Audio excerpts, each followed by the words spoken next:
who are interested in talking about the gory details of this, I'm happy to discuss it afterwards. But go to the next slide. So here we are in balance. Go to the next one.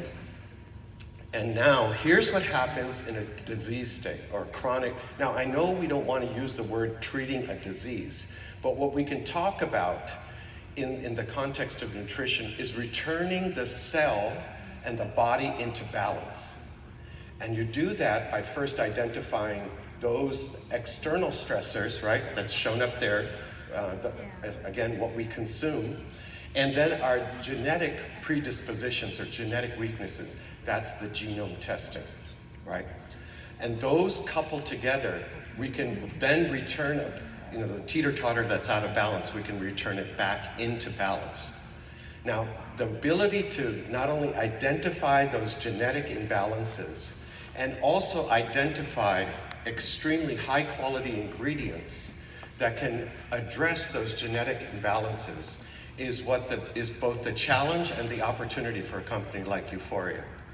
Now, the challenge is to create those products, because the SNP testing you heard from Mike earlier this morning, Mike Phillips, that's very possible to do in a very rigorous environment.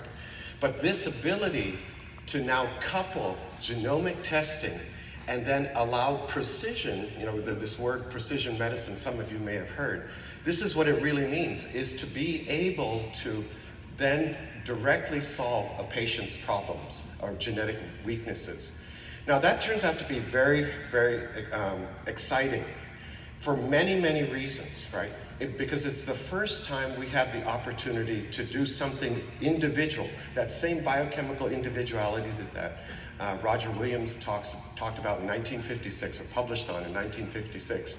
Here we are in 2018 with the opportunity to profoundly affect people's health and well-being. Now, I want to leave you with, because I know I have about 1 minute left, right? I want to leave you with this framework. So I just want to summarize what I've said.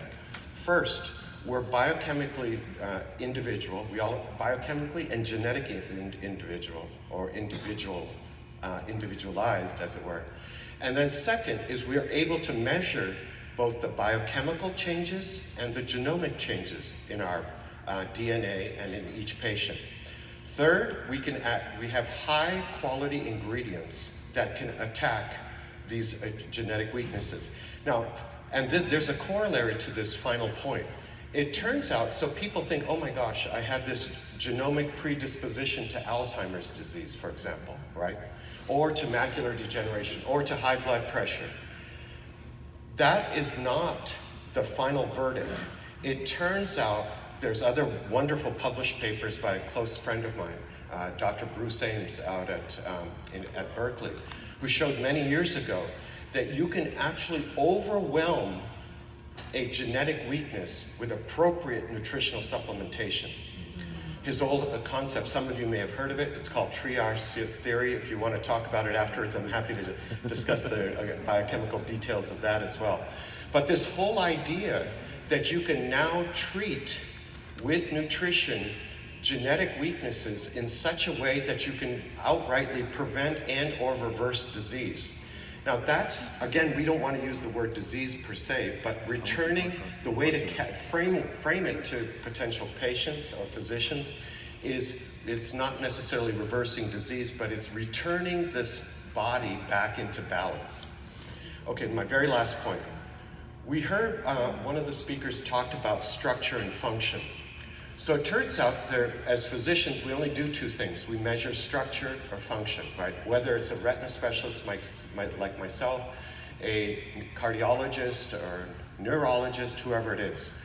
Now here's what I want you to remember. It turns out structure and function are directly correlated with each other when body or human being or a cell is in balance. Soon as there's a stressor that's placed on the cell or human being, they become discorrelated. In other words, structure doesn't correlate with function. And the way to return back to a balanced state, in other words, where structure and function correlate with each other, is through nutrition, or targeted nutrition in particular.